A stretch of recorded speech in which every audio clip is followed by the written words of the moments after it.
और ये बस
बल्कि जो भी एक बहुत ही दुखद वक्त है, दुखद समय है परिवार के लिए।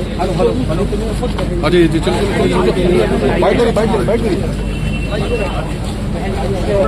के बारे में बोलेंगी। साफ तौर से आप देखिए तो बहन जी अब शंकर जी के बारे में बोल रहे हैं। ऑडियो नहीं आएगा बहन जी, बहुत दुख की घड़ी है पूरे परिवार के लिए, मुझे समाज पार्टी के लिए, और इस दुख की घड़ी में आप खुद शामिल होने के लिए आए हैं। कैसे उमाशंकर जी को याद करेंगे आज के दिन पर? जैसा कि आप लोगों को मालूम है, श्री उमाशंकर सिंह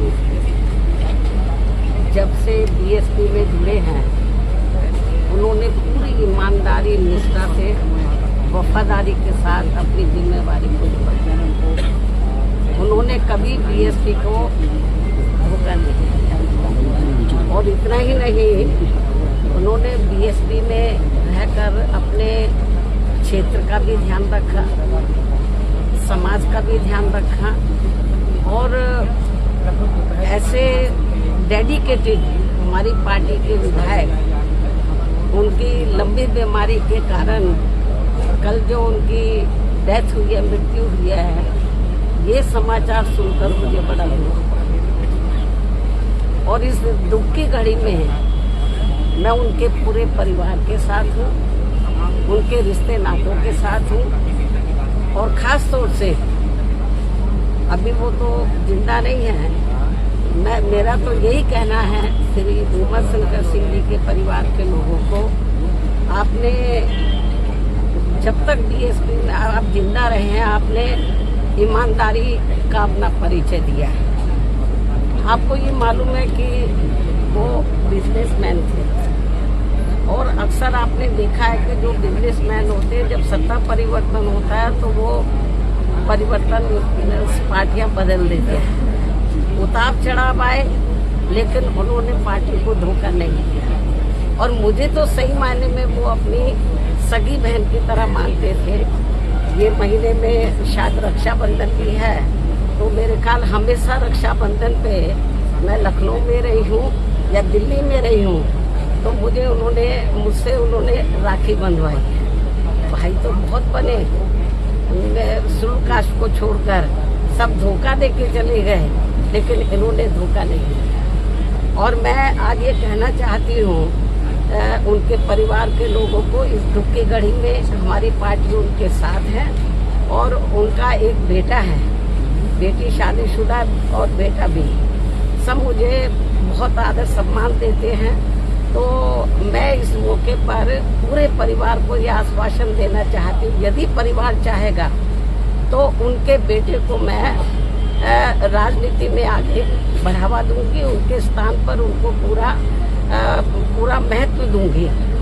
हालांकि ये मौका ऐसा कहने का नहीं है, लेकिन फिर भी मैं उनको जो है, उनके परिवार को ये दुख की घड़ी में राजनीति में वो काफी सक्रिय रहे हैं, समाज में लोगों की बहुत सेवा करते रहे हैं। तो मैं, परिवार चाहेगा तो उनके बेटे को मैं राजनीति में आगे करूंगी।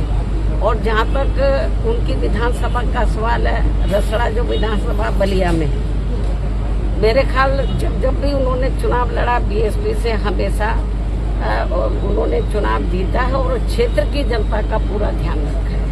पूरे क्षेत्र में वो हर सुख दुख की घड़ी में वहाँ की जनता के साथ रहे और हमेशा उन्होंने हर मामले में वहाँ की जनता का पूरा ध्यान रखा है। और मुझे लगता है उनकी विधानसभा के क्षेत्र के लोग भी चाहेंगे कि अब वो नहीं रहे हैं, उनके बेटे को बढ़ावा दिया जाए। मैं पूरा, जैसा परिवार चाहेगा उसके हिसाब से मैं उनको पूरा बढ़ावा दूंगी और उनका पूरा साथ दूंगी। मुझे मालूम है कि महिलाएं अंदर बहुत दुखी हैं, उनकी बेटी, उनका बेटा, उनके विशेष मतलब रिश्ते नाते सब दुखी हैं। और जब कल मुझे ये सूचना मिली तो मैं भी काफी दुखी हुई। बीच में मैं एक बार देखने के लिए भी आई थी, तबीयत ज्यादा ठीक नहीं थी, लेकिन वो इतना मुझे मानते थे अपनी रियल सिस्टर की तरह कि एक बार उनको लगा कि बहन जी को बहुत दिन हो गए देखे हुए, मुझे मिलना चाहिए। तो मैंने कहा कि आप बीमारी की हालत में क्यों आए, मैं आ जाती आपके घर में। वो मेरे घर पर मिलने के लिए आए, बीमारी की हालत में भी। बोलते कि नहीं, मैं आई थी इधर मिलने के लिए, उनसे मिली थी, लेकिन उनको लगा कि नहीं बहन जी की याद आ रही है, आप बता देते मैं आ जाती। तो इसलिए मैं आपको ये बताना चाहती हूँ कि हमारी पार्टी को बड़ी क्षति हुई है, मतलब बहुत नुकसान हुआ है और क्षेत्र की जनता को भी। तो इस मौके पर हम पूरे, हमारी पार्टी पूरे परिवार के साथ खड़ी है और पूरे परिवार का पूरा ध्यान रखेगी। धन्यवाद। Thank you.